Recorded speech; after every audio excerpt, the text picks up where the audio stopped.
Let's continue our team coverage with Will Kennedy. He's live in Marion, South Carolina. Will. Courtney, we are here near Reedy Creek, and we left Charlotte this morning. Chris Kymick, my photographer, and I trying to make it to Myrtle Beach when Hurricane Matthew would be making shore there. I'm going to show you behind me. This is what the creek has done. It has come over its banks, spilled over this bridge on South Highway 501, which leads people to Myrtle Beach and North Myrtle Beach. That is a Salvation Army Disaster Services truck stuck right there in the water. It tried to make it through just a few minutes ago. We have seen people throughout the day trying to make it through standing water all along our trip, but especially right here. Let's take a look at some video that we shot earlier today. We have seen cars stuck in the water. Sometimes people have, Good Samaritans have jumped out to try to help people push those cars out. Cars stalled in the water. We've seen cars covered up in water today. A very dangerous situation, and this is because of all the rain that we've seen. I talked to Chief Meteorologist Greg Armbrecht earlier. He told me 10 to 15 inches in this area near Marion, and that's along through Florence as well. We were near Darlington earlier today. All that rain, swelling creeks, swelling rivers. And we talked to some people at a gas station near this spot where I am right now, and they told us it's just not worth it. Take a listen.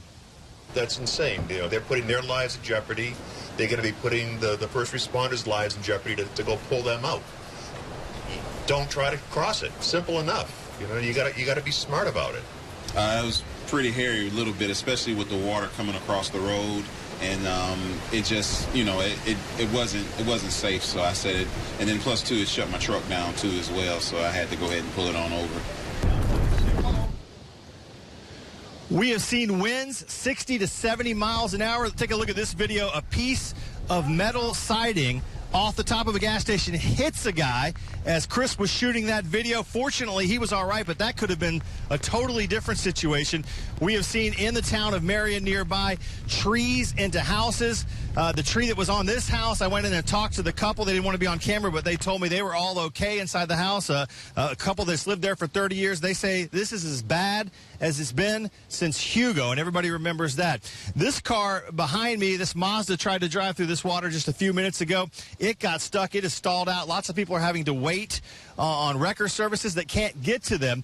And we will tell you that in Myrtle Beach, 50,000 people are without power right now. The National Guard is not letting people back in. There's a curfew from 6 p.m. to 6 a.m. Out there on the island. And we understand that the pier there has collapsed as well, and we'll be showing you some of that later. We'll also give you more on the flooding and the winds and all that's happened out here today. Courtney? So we'll check back.